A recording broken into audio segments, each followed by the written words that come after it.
Fine everyone, तो अब हम यहां पे नया टॉपिक स्टार्ट करने वाले हैं जिसका नाम है सेपरेशन ऑफ मिक्सचर्स। तो मिक्सचर्स क्या होते हैं ये सब हमने पढ़ा है, उनके बारे में बड़े डिटेल में स्टडी की हम। तो देखो, एक मिक्सचर में बहुत सारे कंपोनेंट्स मिक्स होते हैं। आपने सबको मिक्स तो कर लिया, लेकिन ऐसा हो सकता है कि अब आप उनको अलग करना चाहते हो, उन कंपोनेंट्स को। तो कैसे अलग करते हैं उनको? अलग अलग मेथड्स होते हैं अलग अलग मिक्सचर्स को अलग करने के। तो उनमें से कुछ इंपॉर्टेंट मेथड्स जो होते हैं वो हम देखेंगे। तो सबसे पहला मेथड देखते हैं जिसका नाम है फिल्टरेशन। तो क्या करते हैं इस मेथड में? देखो, इस मेथड में कुछ इस टाइप का सेटअप होता है आपके पास, जिसमें आप देख सकते हो कि यहां पे आपके पास एक बीकर है, ठीक है। फिर स्टैंड के हेल्प से एक फनल यहां पे लगाया गया है, ठीक है। अब देखो यहां पे क्या करते हैं, एक चीज होती है फिल्टर पेपर। पता है आपको इसके बारे में? केमिस्ट्री लैब में अपने स्कूल के आप जाके देखोगे, टीचर से पूछोगे तो आप देख पाओगे फिल्टर पेपर को। व्हाइट रंग का होता है, सर्कुलर होता है, और इंपॉर्टेंट बात यह है कि उसमें बहुत छोटे छोटे पोर्स होते हैं, टाइनी पोर्स। ध्यान से देखने पर शायद आपको दिखे भी, आसानी से तो नहीं दिखता है। तो उसका यूज करते हैं इसमें। कैसे यूज करते हैं मैं आपको बताता हूं। तो ये फिल्टर पेपर है, उसको एक बार फोल्ड करते हैं तो वैसे आधा हो जाएगा, फिर फोल्ड करेंगे तो और आधा हो जाएगा, फिर उसको ओपन कर लेते हैं इस तरीके से, ठीक है। तो आप देखो एक कप जैसा स्ट्रक्चर बन गया ना। अब इस कप जैसे स्ट्रक्चर को फनल में जाके लगा देते हैं। समझ में आई आपको बात? तो ये हमारा सेटअप कंप्लीट हो गया। अब सपोज कर लो कि मेरे पास मिक्सचर है किस चीज का, वाटर प्लस चॉक का। हो सकता है ना स्टूडेंट्स, वाटर प्लस चॉक का, इन दोनों का मिक्सचर है, और मैं वाटर और चॉक को अलग करना चाहता हूं। तो ये है मिक्सचर मेरे पास। तो मैं क्या करूंगा, आपको समझ में आ रहा होगा, बड़ी सिंपल सी बात है। उसको आपको ऊपर यहां फनल में डालना है। तो आप फनल में धीरे धीरे डालोगे इसको, तो आपको समझ में आ रहा होगा कि जो वाटर है वो फिल्टर पेपर के ये छोटे छोटे पोर्स से निकल के नीचे आ जाएगा बीकर, लेकिन चॉक के जो पार्टिकल्स हैं वो थोड़े बड़े होंगे, तो वो पोर्स से निकल के नीचे नहीं आ पाएंगे, वो ऊपर ही जम जाएंगे। तो हो गया ना, आपका चॉक ऊपर बच गया और वाटर नीचे आ गया, दोनों आराम से अलग हो गए, काम हो गया आपका। आपका जो मिक्सचर था उसके दोनों कंपोनेंट्स अलग हो गए। समझ में आ रही बात? तो देखो स्टूडेंट्स, ये जो मैकेनिज्म है ये कुछ वैसा ही है जैसे घर में कई बार आपकी मम्मी क्या करती है, ये छन्नी लेती है ना, इससे चीजों को अलग करती है, इसके हेल्प से चाय बनाते टाइम भी इसका यूज करती है, आपने देखा होगा। तो वहां पे जो मेथड यूज होता है कुछ वैसा ही मेथड यहां पे यूज हुआ है। और आपको ये भी समझ में आ रहा होगा कि ये जो मेथड है ये हर टाइप की चीजों के लिए यूज नहीं किया जा सकता, हर मिक्सचर के कंपोनेंट्स को सेपरेट करने के लिए यूज नहीं किया जा सकता। जैसे अगर आपके पास वाटर प्लस सॉल्ट का ये मिक्सचर है तो आप ये मेथड यूज नहीं कर पाओगे। आपको शायद समझ में आ रहा होगा कि अगर आप वाटर प्लस सॉल्ट के मिक्सचर को इसमें डालोगे तो क्या होता है कि वाटर और सॉल्ट तो बिल्कुल बहुत अच्छे से मिक्सड होते हैं आपस में, तो उसको आप डालोगे तो पूरा का पूरा जो मिक्सचर है वो नीचे आ जाएगा, सॉल्ट और वाटर अलग नहीं होगा, ठीक। लेकिन हाँ, इस टाइप के मिक्सचर्स में के लिए आप उसको यूज कर सकते हो फॉर सेपरेशन। एक छोटा सा टर्म और आप जान लें, इस मेथड में जो चीज आपके पास नीचे आ जाती है, जैसे कि यहां पे वाटर, उसको बोलते हैं फिल्ट्रेट, और जो चीज यहां फनल में बच जाती है, जैसे यहां पे चॉक बच गया था, उसको बोलते हैं रेसिड्यू। तो residue and filtrate, these two terms should be clear in your mind. तो अब नेक्स्ट मेथड मैं आपको बताता हूं, इवेपोरेशन। ये बड़ा सिंपल सा मेथड है और बहुत सारे मिक्सचर्स के कंपोनेंट्स को सेपरेट करने के लिए यूज किया जा सकता है। जैसे इंक का एग्जांपल लेके मैं आपको बताता हूं। इंक एक मिक्सचर होता है। जैसे अगर ब्लू इंक है तो इसमें आपके पास वाटर होगा प्लस ब्लू डाई होगा। डाई एक ऐसा सब्सटेंस होता है जो कलर प्रोवाइड करता है, ठीक है। अगर आपके पास ब्लैक इंक है तो वाटर के साथ ब्लैक डाई होगा, रेड इंक है तो वाटर के साथ रेड डाई होगा। तो अभी तो हम ब्लू इंक के साथ स्टिक करते हैं क्योंकि जनरली इंक ब्लू ही होता है। तो अगर आपको इसमें से वाटर और डाई सेपरेट करना है तो आप इवेपोरेशन वाले मेथड का यूज कर सकते हो। उसके लिए आप कुछ इस टाइप का सेटअप बनाओगे, ठीक है।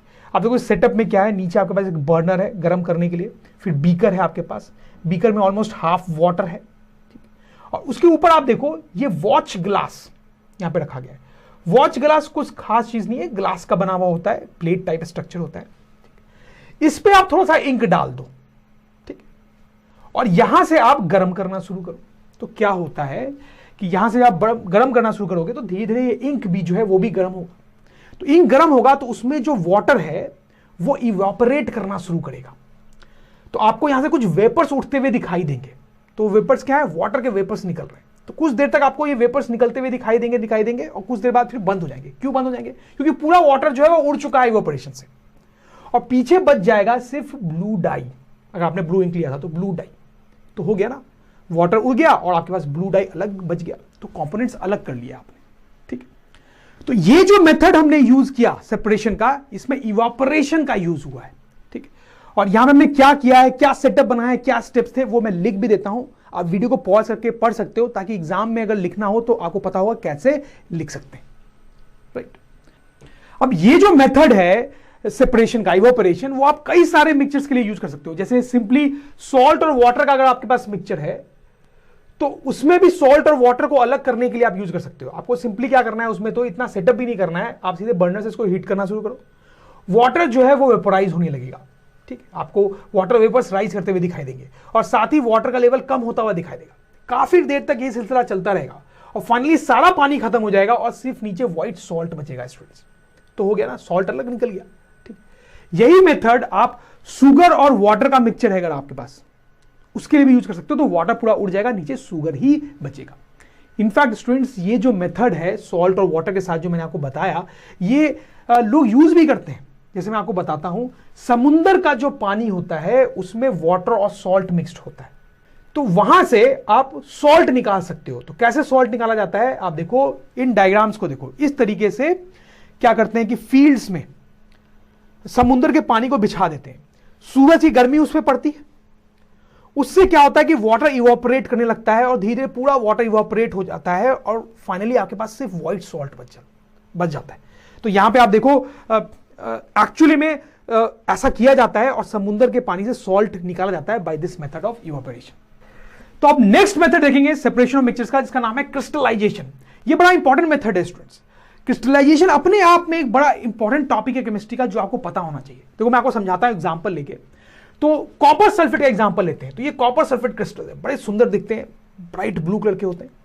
तो इसको वाटर में हमने मिक्स कर रखा है, तो हमारे पास कॉपर सल्फेट सोल्यूशन है। तो मिक्सचर है बेसिकली कॉपर सल्फेट और वाटर का। इसमें से कॉपर सल्फेट अलग करना चाहते हैं हम, तो कैसे करें।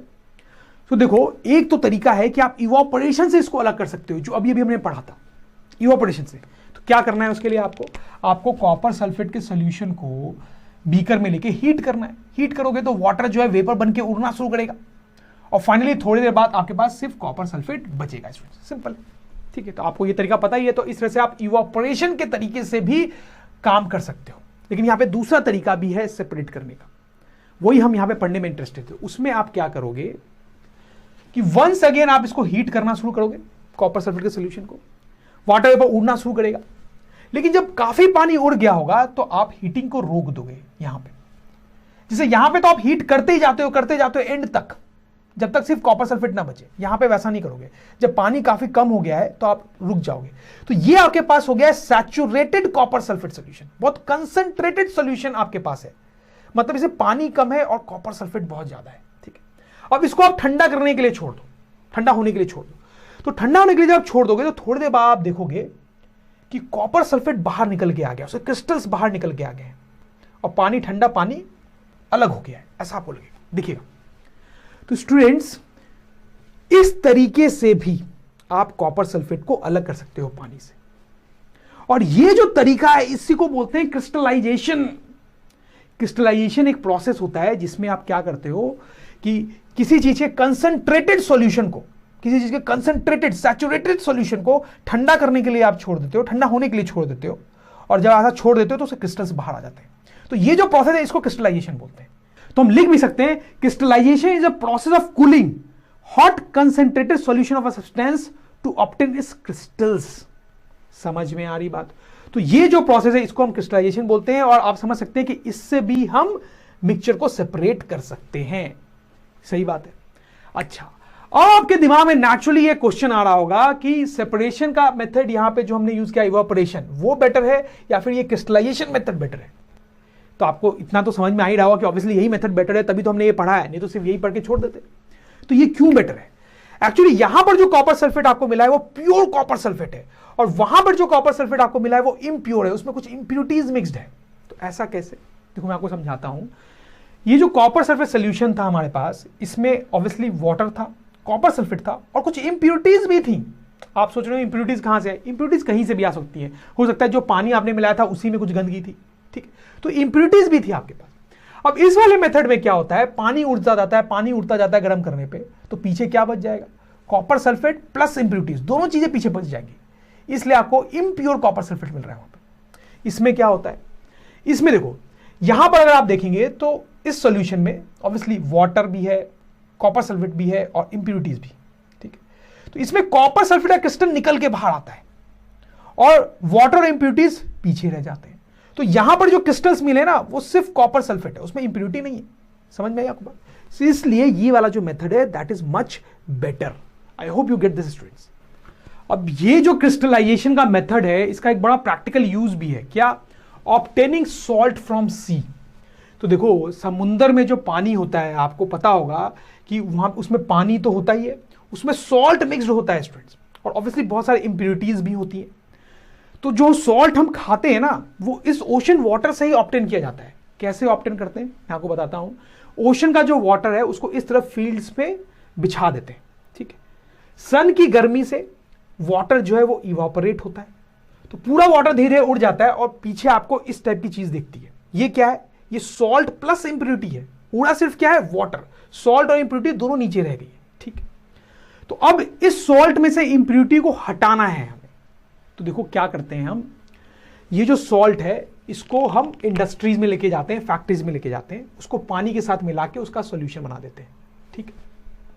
फिर आप समझ रहे होंगे, इसको गर्म करते हैं। गर्म करते हैं तो कुछ पानी उड़ जाता है और आपके पास बचता है concentrated saturated solution of salt and impurities, ठीक है। फिर इसको आप ठंडा होने के लिए छोड़ देते हो। ठंडा होने के लिए छोड़ देते हो तो क्या बचता है आपके पास कि जो सॉल्ट के छोटे छोटे क्रिस्टल्स होते हैं वो निकल के बाहर आ जाते हैं और पानी प्लस इंप्यूरिटीज अलग हो जाते हैं। तो इस तरह से आपको प्योर सॉल्ट मिल जाता है।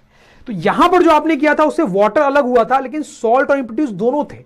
फिर इस प्रोसेस से गुजरने के बाद प्योर सॉल्ट आपको मिल गया। समझ में आ रही बात? तो आपने कहा कैसे क्रिस्टलाइजेशन मेथड का यहां पे यूज किया गया प्योर सॉल्ट ऑब्टेन करने के लिए। तो स्टूडेंट्स हम ये लिख भी सकते हैं कि crystallisation is also sometimes used to remove impurities from substances. तो हमने देखा कि हम बहुत सारी जगहों पे क्रिस्टलाइजेशन और इवापोरेशन दोनों मेथड्स का यूज कर सकते हैं, लेकिन आपने ये भी देखा कि क्रिस्टलाइजेशन जो है वो बेटर मेथड है। तो क्यों बेटर मेथड है वो हम थोड़ा डिटेल में देखते हैं। Why crystallisation is a better method compare to evaporation.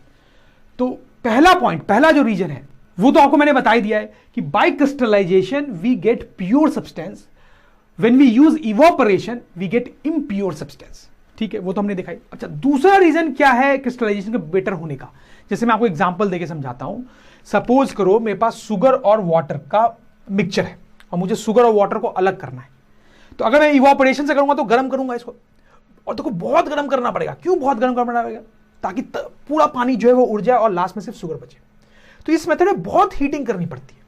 लेकिन अगर मैं क्रिस्टलाइजेशन यूज करता हूं तो मैं क्या करूंगा, आपको समझ में आ रहा होगा। उस केस में मैं इसको हीट करूंगा, थोड़ा ही हीट करना पड़ेगा ताकि कुछ पानी उड़ जाए, फिर उसको ठंडा होने के लिए छोड़ दूंगा तो शुगर के क्रिस्टल्स जो है वो बाहर आ जाएंगे। तो इसमें उतनी हीटिंग नहीं होती। अब देखो, क्योंकि इवापोरेशन वाले मेथड में इतनी ज्यादा हीटिंग होती है तो शुगर को आप इतना ज्यादा गर्म कर चुके होते हो कि कई बार शुगर खराब हो जाता है। इतनी हीटिंग के कारण उसमें कुछ केमिकल चेंजेस आ जाते हैं जो कि अनडिजायरेबल है, ठीक। तो वो एक प्रॉब्लम होती है इसमें। जबकि क्रिस्टलाइजेशन वाले मेथड में उतनी हीटिंग नहीं हो रही है तो वो प्रॉब्लम नहीं आती है। तो आप समझ सकते हो इस रीजन के कारण भी कुछ सब्सटेंसेस के लिए जहां पे ये हीटिंग वाली प्रॉब्लम हो सकती है उसके लिए क्रिस्टलाइजेशन ही बेटर है। तो इसको हम लिख भी लेंगे। इन इवापोरेशन सम सब्सटेंसेस में अंडरगो केमिकल चेंजेस और get charged due to excessive heating. ये गेट चार्ज्ड, ये जो है ये टेक्निकल टर्म है उस ओवर हीटिंग के लिए। In crystallization no need for excessive heating. तो आप समझ सकते हैं स्टूडेंट्स, इस रीजन के कारण, इन दोनों रीजन के कारण crystallization is a better process compare to evaporation in many cases. तो now let us see the next method of separating mixtures, that is chromatography. ध्यान देंगे इसके स्पेलिंग पे स्टूडेंट्स, क्रोमेटोग्राफी। देखो ये कॉम्प्लिकेटेड नाम आपको लग रहा होगा और ये मेथड भी बड़ा कॉम्प्लिकेटेड होता है, लेकिन यहां पर हम उसका सिंपलर वर्जन देखने वाले हैं, ठीक। जैसे मैं एक एग्जांपल देके आपको ये क्रोमेटोग्राफी का मेथड समझाता हूं। जैसे इंक, तो मैंने ऑलरेडी आपको बताया था कि इंक में वाटर होता है और डाई होता है, और उन दोनों को अलग करने के लिए कौन सा मेथड यूज किया था मैंने? इवापोरेशन। तो हमने देखा था कि हीट करने पे वाटर जो है वो उड़ जाता है और डाई पीछे रह जाता है। लेकिन उस मेथड में एक प्रॉब्लम थी स्टूडेंट्स, इवापोरेशन के मेथड में कई बार कई प्रॉब्लम्स होती हैं। तो क्या प्रॉब्लम थी? देखो, जो डाई बचा था हो सकता है कि उसमें कई सारे डिफरेंट कंपाउंड्स हो। जैसे खास करके जो ब्लैक डाई होती है ना स्टूडेंट्स, उसे वाटर में सिर्फ ब्लैक कलर नहीं मिक्स होता है, एक्चुअली कई बार और कलर से मिक्स होते हैं, लेकिन क्योंकि ब्लैक कलर बहुत पावरफुल होता है तो दूसरे कलर दिखते नहीं है। तो सपोज करो इस ब्लैक डाई में कई सारे कलर्स मिक्स्ड है, सपोज करो 3 कलर्स मिक्स्ड है, उन तीनों को अगर हमें अलग करना है तो कैसे करेंगे? तो मतलब इस डाई में 3 पार्ट हैं, 3 कलर्स मिक्स्ड है, उन तीनों को भी अलग करना है तो वो तो इवापोरेशन से अलग होगा नहीं, तो उसको हम क्रोमेटोग्राफी से अलग कर सकते हैं। कैसे कर सकते हैं मैं आपको बताता हूं। तो उसके लिए हम इस तरीके का एक फिल्टर पेपर लेंगे, रेक्टेंगुलर फिल्टर पेपर लेंगे। फिल्टर पेपर क्या होता है ये हमने चैप्टर में पहले भी देखा है। नीचे से थोड़े ऊपर उस पर हम एक लाइन ड्रॉ कर देंगे स्टूडेंट्स, ठीक, इस तरीके से हॉरिजॉन्टल लाइन, और इंक का एक डॉट वहां पे मैंने बना दिया है। तो मतलब ये ब्लैक इंक है, ब्लैक इंक मैंने लिया है, इसके सारे पोर्शंस को मैं अलग करना चाहता हूं, तो उसका मैंने यहां पे डॉट बना दिया है, ठीक। अब क्या करेंगे, एक बीकर में इस तरीके से आप वाटर लो और उसमें इस फिल्टर पेपर को थोड़ा सा यहां पे डुबा दो, सच दैट जो डॉट आपने बनाया था और जो लाइन थी वो पानी से ऊपर होना चाहिए। तो इस तरह सेटअप आपने कर लिया। अब यहां पे बड़े सरप्राइजिंगली बड़ी इंटरेस्टिंग चीज होगी, थोड़ी देर में आप देखोगे कि जो पानी का लेवल है वो फिल्टर पेपर पे ऊपर चढ़ने लगेगा, मतलब धीरे धीरे पूरा फिल्टर पेपर भीग जाएगा, वेट हो जाएगा। स्टूडेंट्स ऐसा होता है, देखो एक एक्सपेरिमेंट छोटा सा आप घर पे भी करके देख सकते हो। आप एक बाउल लो, उसमें पानी है और एक हैंकरचीफ को वहां पे हैंग कर दो, और थोड़ी देर बाद देखो क्या होता है। तो आप देखोगे कि धीरे धीरे पानी जो है हैंकरचीफ में ऊपर चढ़ने लगेगा और धीरे धीरे पूरा हैंकरचीफ वेट हो जाएगा, ऐसा आप देखोगे। वैसा ही कुछ यहां पर भी होगा स्टूडेंट्स, धीरे धीरे पानी ऊपर चढ़ेगा और धीरे धीरे पूरा का पूरा जो फिल्टर पेपर है वो वेट हो जाएगा। अब यहां पे क्या होता है कि पानी तो ऊपर चढ़ता ही है, लेकिन आप देखोगे कि जैसे जैसे पानी ऊपर चढ़ेगा ये जो इंक है वो उस पानी में डिसॉल्व होता हुआ ऊपर की तरफ जाएगा, और फाइनली आपको दिखेगा कि इस तरह से उस इंक के तीनों कलर आपको अलग होके दिखाई देंगे, समझ लो। तो अगर इस ब्लैक इंक में 3 कलर्स थे, ब्लैक, येलो एंड ऑरेंज, तो वो तीनों कलर आपको ऊपर इस तरह से अलग हुए हुए दिखाई देंगे। तो यहां पे क्या हुआ है स्टूडेंट्स, इस डाई में जो 3 कलर्स थे अलग अलग, 3 डिफरेंट पार्ट्स थे, वो तीनों अलग हो गए। आपको समझ में आ रही बात? तो थोड़ी देर बाद आप देखोगे कि पानी पूरा ऊपर चल जाएगा फिल्टर पेपर पे और ये तीनों कलर्स आपको अलग हुए हुए दिखाई देंगे, ठीक है। अगर आप इसको अब ड्राई कर लोगे तो ये तीनों कलर्स आपको अलग अलग मिल जाएंगे, तो हो गया ना सेपरेशन। डाई के जो तीनों कंपोनेंट्स है वो अलग हो गए, and this method is called chromatography. अच्छा, आपको शायद ऐसा भी लग रहा होगा कि ये जो तीनों कलर्स है उसका सीक्वेंस कैसे डिसाइड हुआ, मतलब ब्लैक पार्ट जो है डाई का वो सबसे ऊपर क्यों है, ठीक है, और दूसरे कलर्स उसके नीचे इस ऑर्डर में क्यों है। तो देखो होता क्या है कि जो सबसे सॉल्युबल पार्ट होता है डाई का वो सबसे ऊपर मिलता है, और जो सबसे कम सॉल्युबल होता है वाटर में वो सबसे नीचे मिलता है। हम इसको लिख भी सकते हैं, the most soluble part of dye is found at the top, the least soluble part of dye is found at the bottom. तो इसका मतलब है कि जो ब्लैक पार्ट है डाई का वो सबसे ज्यादा सॉल्युबल रहा होगा और जो ऑरेंज है वो सबसे कम सॉल्युबल रहा होगा। तो सबसे सॉल्युबल वाला सबसे ऊपर क्यों मिलता है, उसका रीजन भी है जो आप बहुत आसानी से समझ सकते हो। देखो जब पानी ऊपर चढ़ता है ना, तो जो चीज सबसे ज्यादा सॉल्युबल है सबसे पहले वो घुल जाएगी पानी में, सबसे पहले घुल के बहुत ऊपर चली जाएगी। जो चीज ज्यादा सॉल्युबल नहीं है वो बहुत देर बाद घुलेगी, तो बहुत देर बाद घुलने के बाद उसको बहुत कम टाइम मिलेगा ऊपर जाने का, इसलिए वो ज्यादा ऊपर नहीं जा पाती है। समझ में आपको बात? तो ये क्रोमेटोग्राफी था। तो ये जो प्रोसेस मैंने आपको बताया उसको मैं यहां पे लिख भी देता हूं स्टेप बाय स्टेप, ताकि आप पढ़ सको। वीडियो को पॉज करके आपको पढ़ना चाहिए ताकि एग्जाम में अगर लिखना पड़े तो आप लिख सको, और आप इसको जब पढ़ोगे ना तो आपको बिल्कुल याद भी हो जाएगा स्टूडेंट्स, जिससे आप भूलोगे नहीं इसको, and that is very important. अब देखें ये जो वर्ड है ना क्रोमेटोग्राफी, उसमें जो क्रोमा आ रहा है, क्रोमा उसका मतलब ही होता है कलर। तो क्रोमेटोग्राफी ऐसा मेथड है जिससे जनरली कलर्स को अलग करने के लिए यूज किया जाता है। अब देखो मैंने आपको क्रोमेटोग्राफी का एक एप्लीकेशन बताया जहां पे इंक के पार्ट्स को अलग किया जा रहा है, बट क्रोमेटोग्राफी बड़ा इंपॉर्टेंट मेथड होता है और उससे बहुत सारी चीजों को अलग किया जा सकता है, जैसे मैं आपको बताता हूं। एप्लीकेशंस ऑफ क्रोमेटोग्राफी, तो एक तो अभी भी हमने देखा, to separate different parts of dye. Second, to separate pigments from naturally obtain colours. अच्छा, तो सबसे पहले देखो नेचुरली ऑब्टेन कलर का मतलब क्या है। तो बहुत सारे ऐसे प्लांट्स होते हैं जिससे हमें कलरफुल सब्सटेंसेस मिलते हैं, कलरफुल लिक्विड्स हम उनसे समहाउ ऑब्टेन कर सकते हैं। तो उनसे जो ये कलरफुल सब्सटेंस या लिक्विड मिल रहा है उसी को बोल रहे हैं नेचुरली ऑब्टेन कलर्स। अब होता क्या है कि इन कलर्स में कई बार बहुत सारे कलर्स मिक्स्ड होते हैं, तो उन कलर्स को अलग अलग करने के लिए आप क्रोमेटोग्राफी का यूज कर सकते हो, ठीक है। तो ये सेकेंड यूज हो गया।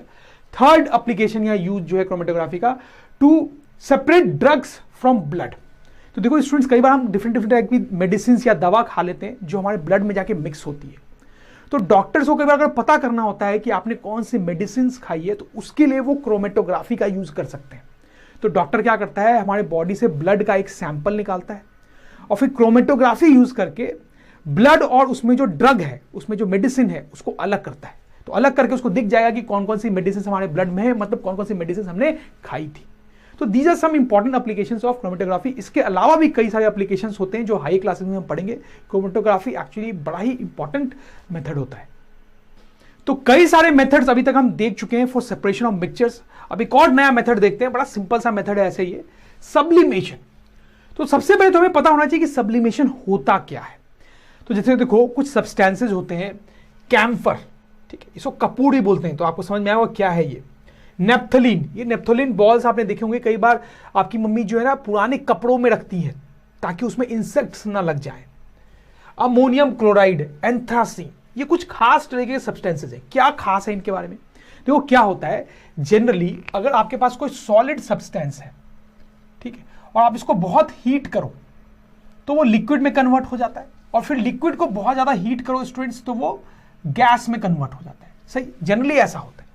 लेकिन कुछ सब्सटेंसेज ऐसे होते हैं जिनको जब सॉलिड फॉर्म में आप हीट करते हो तो डायरेक्टली वो गैसियस स्टेट में कन्वर्ट हो जाते हैं, बीच में लिक्विड वाली स्टेट आती ही नहीं है।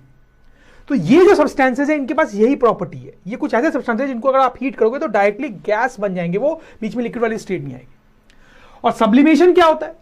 सब्लिमेशन वो प्रोसेस है जिसमें एक सॉलिड को जब हीट करते हैं तो डायरेक्टली वो गैस में कन्वर्ट हो जाता है।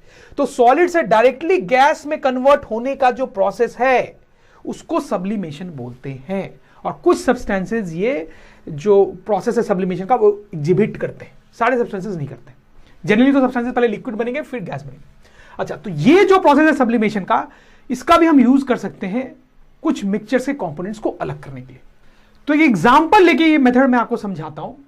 तो सपोज करो यहां पे चाइना डिस्क में, चाइना डिस्क कुछ नहीं होती है, ग्लास का प्लेट होता है, उसमें हमारे पास मिक्सचर है अमोनियम क्लोराइड और सॉल्ट का।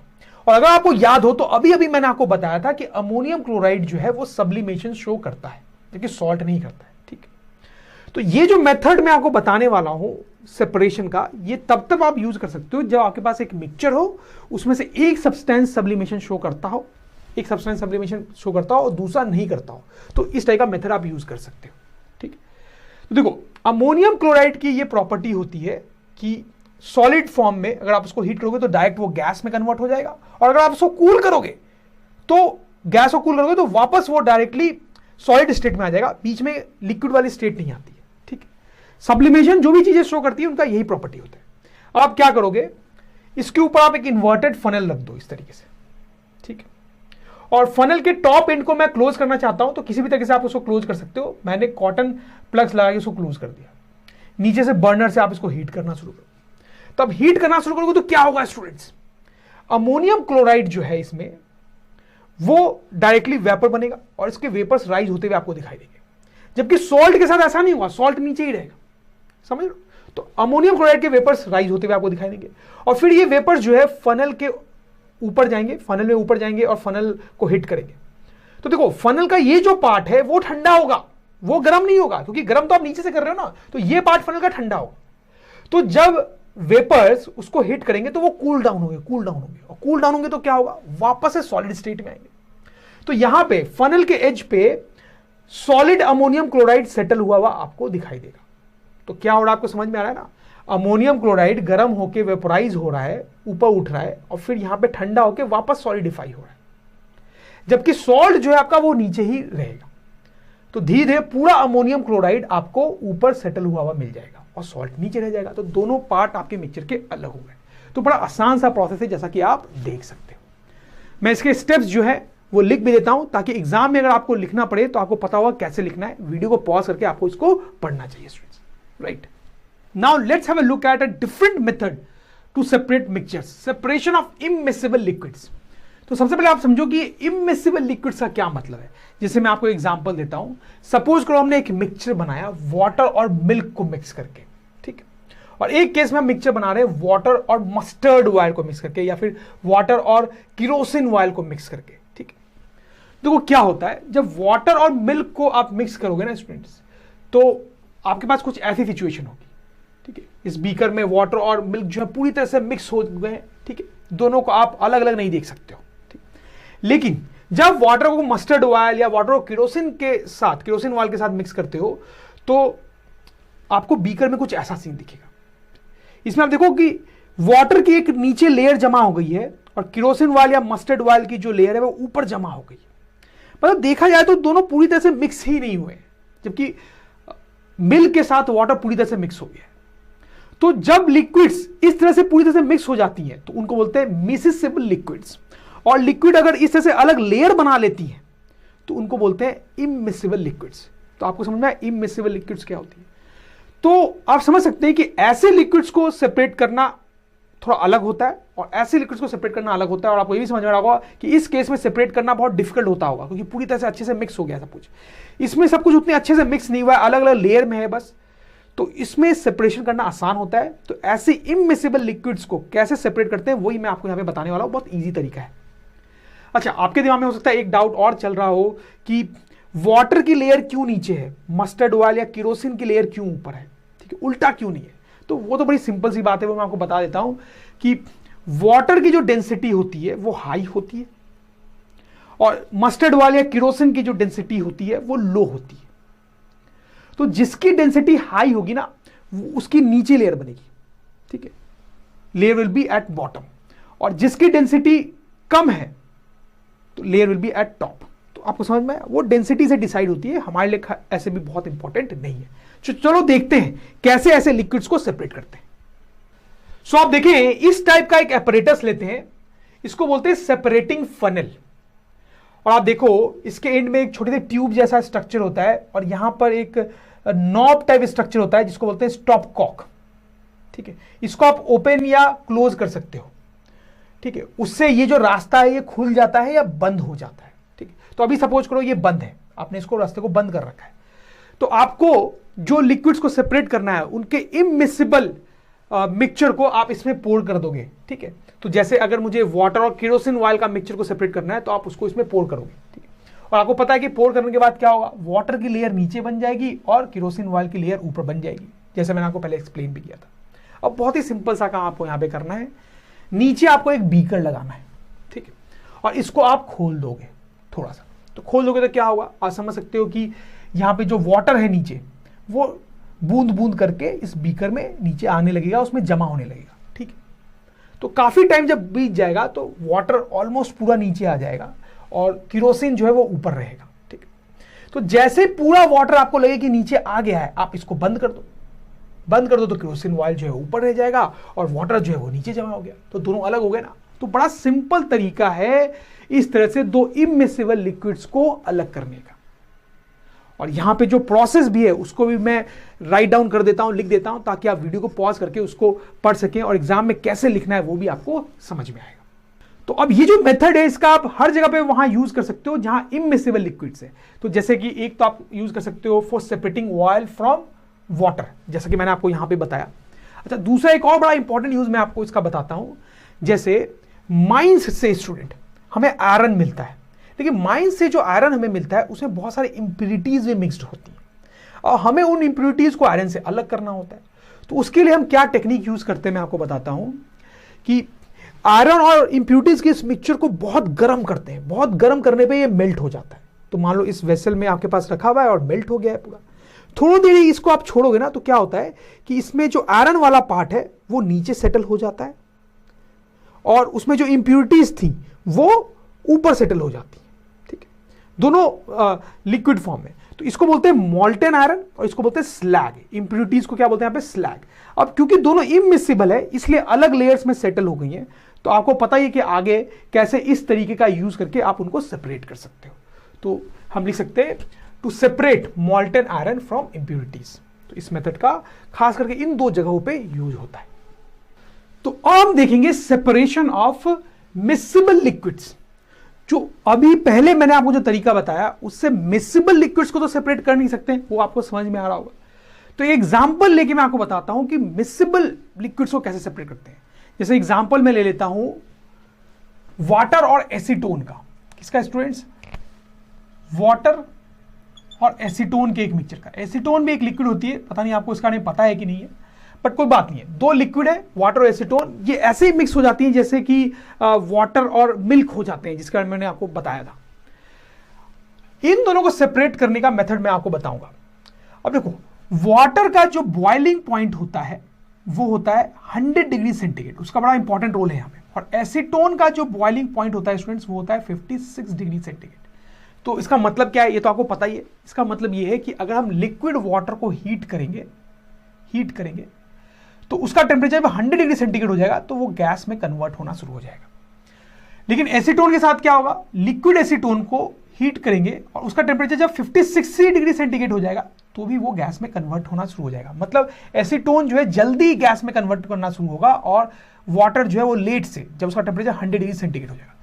तो ये जो उनके बॉइलिंग पॉइंट में डिफरेंस है, इसी का यूज हम यहां पे करने वाले हैं इन दोनों को मिक्सचर से अलग करने के लिए, ठीक है। और यहां पे जो प्रोसेस हम यूज करेंगे उसको बोलते हैं डिस्टिलेशन। बड़ा इंपॉर्टेंट प्रोसेस होता है, हालांकि उतना कॉम्प्लिकेटेड नहीं है, आपको बड़े आसानी से समझ में आ जाएगा। तो क्या है ये प्रोसेस, मैं आपको बताता हूं। तो उसका एक अच्छा सेटअप है, लेट्स हैव अ लुक।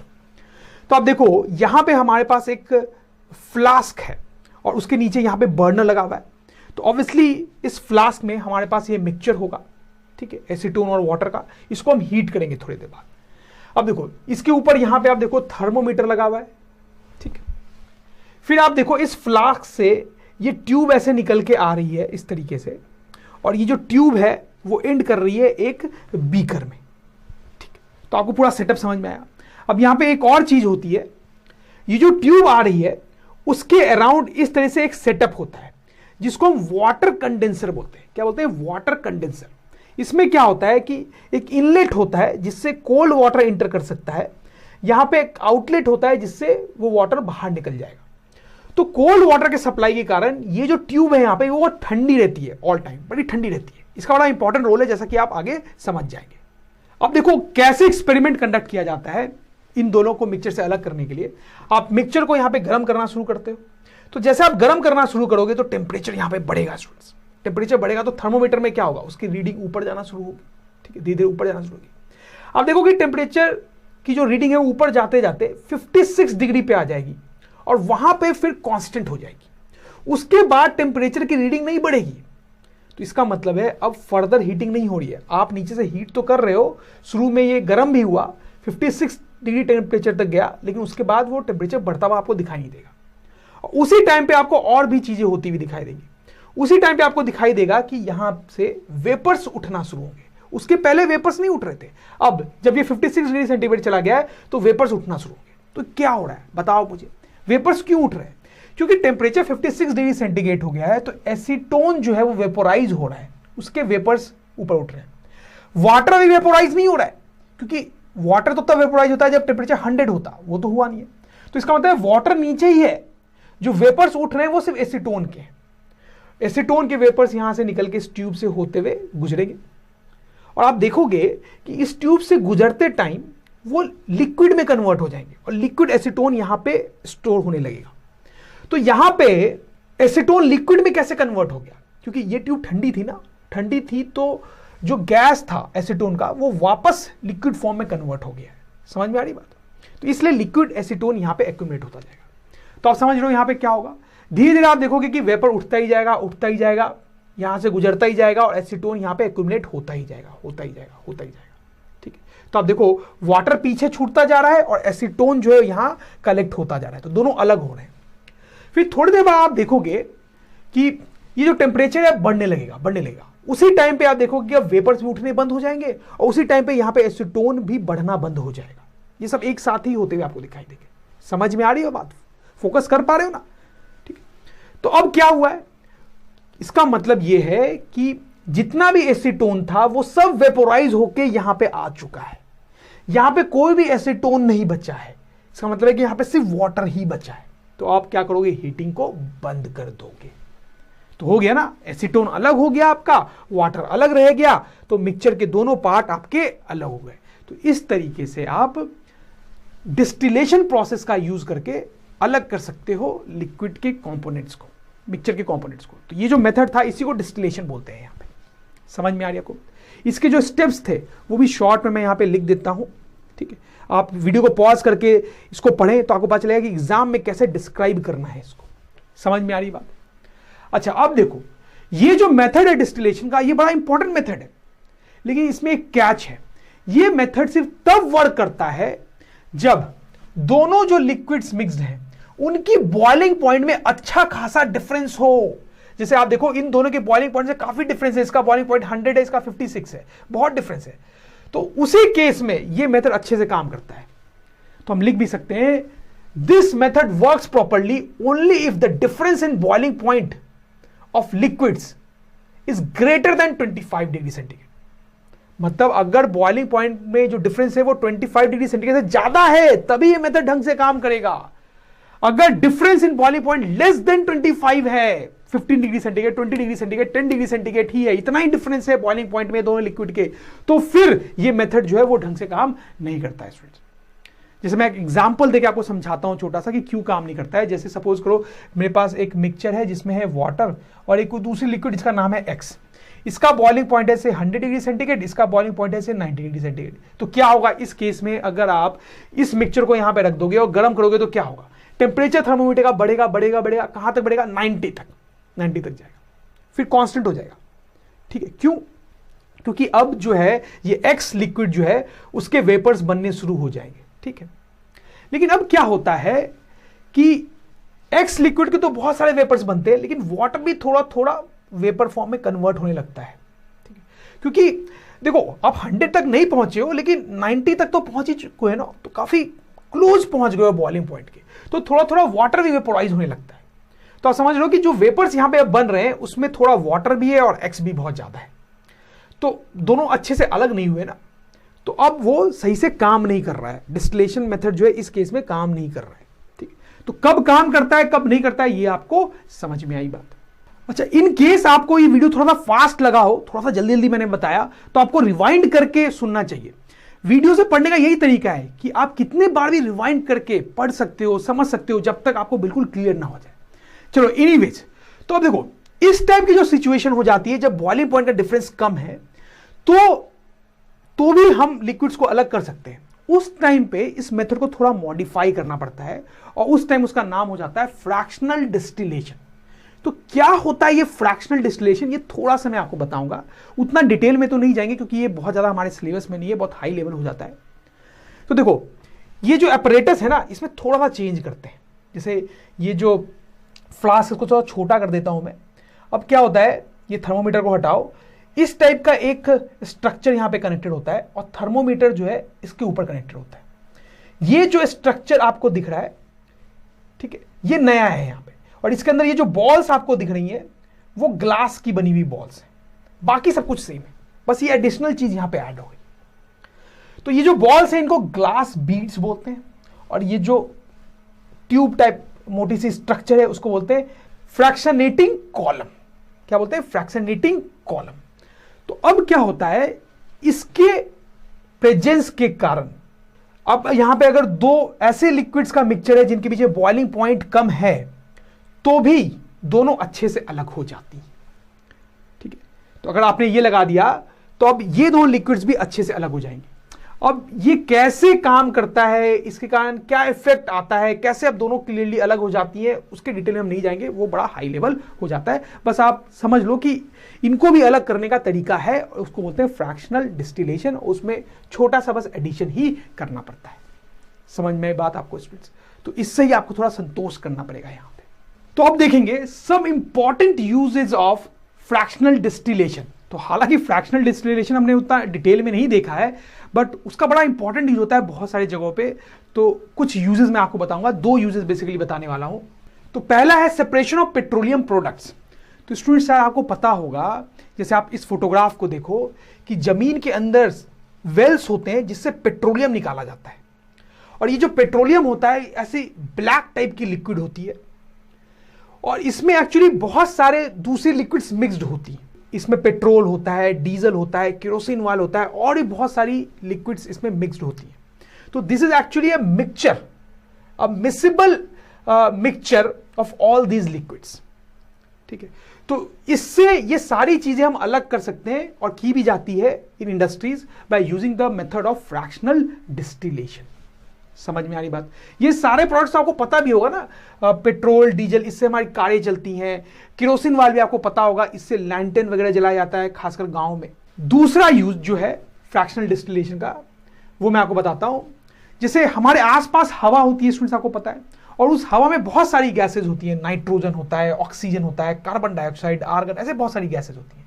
तो इन सारी गैसेज को अलग करना है, अगर आपको हवा है आपके पास में सारी गैसेज मिक्स्ड हैं, इन सबको अलग अलग करना है, तो उसके लिए भी आप फ्रैक्शनल डिस्टिलेशन का यूज कर सकते हो। तो दूसरा यूज है इसका for separating different gases present in air like nitrogen, oxygen, carbon dioxide, argon etcetera. तो समझ में आया आपको बात स्टूडेंट्स? तो students, separation of gases from air. तो स्टूडेंट्स, हमारी जो एयर है that is actually a mixture, ये तो आपको पता ही है। एयर जो है वो मिक्सचर होती है, उसमें बहुत सारे गैसेज होते हैं स्टूडेंट्स। कौन कौन से गैसेज? नाइट्रोजन, सबसे ज्यादा नाइट्रोजन होती है एयर में। उसके बाद कौन सी गैस होती है स्टूडेंट्स? ऑक्सीजन होती है। ठीक है, ये दोनों गैसेज ही सबसे ज्यादा होती हैं, उसमें भी नाइट्रोजन तो बहुत ज्यादा। फिर बाकी गैसेज जो होती है वो बहुत कम अमाउंट में होती है।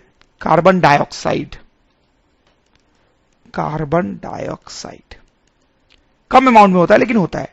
आर्गन, आर्गन, ठीक है, ये भी कम अमाउंट में होता है लेकिन होता है। और भी कुछ गैसेज होती हैं स्टूडेंट्स, लेकिन वो तो बहुत ही कम अमाउंट में होती है, उनको हम निग्लेक्ट कर सकते हैं। हम चाहते हैं कि एयर जो हमारा मिक्सचर है उससे ये सारी गैसेज को अलग किया जाए। तो कैसे अलग करेंगे इन सारी गैसेज को स्टूडेंट्स? तो देखो उसके लिए क्या प्रोसेस होता है। ये जो एयर होती है, सबसे पहले उसको हम एक फिल्टर से क्रॉस कराते हैं। फिल्टर, देखो फिल्टर आप सोच सकते हो कुछ इस टाइप का स्ट्रक्चर होता है स्टूडेंट्स, जिसमें टाइनी टाइनी पोर्स होते हैं, बहुत टाइनी टाइनी पोर्स होते हैं। तो क्या होगा स्टूडेंट्स, आप सोचो कि जब एयर को हम इससे पास कराएंगे तो एयर में बहुत सारे डस्ट पार्टिकल्स भी होंगे स्टूडेंट्स, ड्यू टू पॉल्यूशन। ठीक है, पॉल्यूशन के कारण इनमें बहुत सारे डस्ट पार्टिकल्स हो सकते हैं। ठीक है, तो उस एयर को जब क्रॉस कराया जाएगा तो यहां पर आपके पास सिर्फ क्लीन एयर ही पहुंचेगी, क्लीन एयर। डस्ट पार्टिकल्स जो है वो फिल्टर रोक देगा, फिल्टर डस्ट पार्टिकल्स को यहीं रोक देगा, यहां पर आने नहीं देगा स्टूडेंट्स। तो फिल्टर से पास करने के बाद हमारे पास क्लीन एयर होगी। ठीक है स्टूडेंट्स, उसके बाद हम क्या करेंगे, ये जो क्लीन एयर है उसका टेम्परेचर डिक्रीज करेंगे स्टूडेंट्स, और उसका प्रेशर जो है वो बहुत बढ़ाएंगे। ठीक है, टेम्परेचर डिक्रीज कर रहे हैं मतलब उसको ठंडा कर रहे हैं स्टूडेंट्स, ठंडा कर रहे हैं। तो वो किसी भी गैस के साथ जब ऐसा करते हैं कि उसका टेम्परेचर कम कर दिया, बहुत ठंडा कर दिया, और प्रेशर बहुत बढ़ा दिया, तो वो लिक्विड फॉर्म में कन्वर्ट हो सकती है, लिक्विड फॉर्म में कन्वर्ट हो सकती है। तो एयर जो है वो तो गैस है, उसके बाद हमने ऐसा ही किया तो वो लिक्विड फॉर्म में कन्वर्ट हो जाएगी स्टूडेंट्स, लिक्विड एयर। ठीक है, तो ये जो एयर गैसियस फॉर्म में थी वो लिक्विड फॉर्म में कन्वर्ट हो जाएगी। लेकिन स्टूडेंट्स यहां पे छोटा सा कैच है, ये जो एयर है उसमें गैसेज ही तो है। तो नाइट्रोजन गैस है, नाइट्रोजन गैस, तो यहां पे वो नाइट्रोजन गैस लिक्विड नाइट्रोजन बन गई, लिक्विड फॉर्म में कन्वर्ट हो गई। ऑक्सीजन पहले हमारे पास गैसियस फॉर्म में था, वो यहां पे लिक्विड फॉर्म में होगा। आर्गन, आर्गन, आर्गन हमारे पास यहां पे गैसियस फॉर्म में था, यहां पे लिक्विड फॉर्म में आ गया। लेकिन स्टूडेंट ये जो कार्बन डाइऑक्साइड होता है ना, कार्बन डाइऑक्साइड, ठीक है, वो लिक्विड फॉर्म में नहीं आता है, वो सॉलिड बन जाता है, solid carbon dioxide, carbon dioxide. ठीक है, उसको कई बार ड्राई आइस भी बोलते हैं। सॉलिड कार्बन डाइऑक्साइड का एक और नाम है ड्राई आइस। ठीक है, तो स्टूडेंट्स ये जो क्लीन एयर थी जिसमें बहुत सारी गैसेस थी, उनका जब टेम्परेचर कम करते हैं और प्रेशर बढ़ाते हैं तो इस एयर की सारी गैसेस लिक्विड में कन्वर्ट हो जाती हैं, लेकिन कार्बन डाइऑक्साइड सॉलिड फॉर्म में कन्वर्ट हो जाता है। ठीक है, तो आप समझ सकते हैं कि कार्बन डाइऑक्साइड तो अलग हो ही गया, ठीक है, वो तो सॉलिड है, अलग हो गया वो। ठीक है, अब ये जो लिक्विड एयर बची उसमें हमारे पास है ये नाइट्रोजन, ये ऑक्सीजन और ये आर्गन। ठीक है, अब इन तीनों को भी अलग करना है स्टूडेंट्स, इन तीनों को भी अलग करना है इसे, तो उसके लिए हम क्या करते हैं, फ्रैक्शनल डिस्टिलेशन। फ्रैक्शनल डिस्टिलेशन क्या होता है हमने देखा है स्टूडेंट्स। ठीक है, फ्रैक्शनल डिस्टिलेशन इसलिए करना पड़ता है स्टूडेंट्स क्योंकि ये तीनों जो लिक्विड फॉर्म में होती हैं तो इनके बॉइलिंग पॉइंट के बीच में उतना अंतर नहीं होता है। जैसे मैं आपको बताऊं कि नाइट्रोजन का बॉइलिंग पॉइंट -196 डिग्री सेंटीग्रेड है, -196 डिग्री सेंटीग्रेड। ऑक्सीजन का मैं आपको बताऊं बॉइलिंग पॉइंट तो वो है -183 डिग्री सेंटीग्रेड। और आर्गन जो है उसका बॉइलिंग पॉइंट है -186 डिग्री सेंटीग्रेड। तो आप देख सकते हैं उनकी बॉइलिंग पॉइंट्स के बीच में ज्यादा डिफरेंस नहीं है, इसलिए फ्रैक्शनल डिस्टिलेशन करना पड़ता है स्टूडेंट्स। फ्रैक्शनल डिस्टिलेशन करने के बाद सारी की सारी गैसेज जो हैं वो अलग हो जाएंगी, आप समझ ही रहे होंगे, ठीक है स्टूडेंट्स। तो सबसे पहले कौन सी गैस वेपोराइज होके निकलेगी फ्रैक्शनल डिस्टिलेशन में? मतलब आप बात को समझें, ये फ्रैक्शनल डिस्टिलेशन का सेटअप है, ठीक है। तो इसमें क्या होता है, पहले एक गैस के वेपर्स निकल के यहां पे एक्युमुलेट होते हैं लिक्विड फॉर्म में, ठीक है। फिर दूसरी गैस के वेपर्स आएंगे और फिर यहां पे लिक्विड फॉर्म में एक्युमुलेट होंगे, ठीक है। समझ रहे हो मेरी बात? तो सबसे पहले आपको नाइट्रोजन के वेपर्स एक्युमुलेट होते हुए दिखाई देंगे, ठीक है स्टूडेंट्स।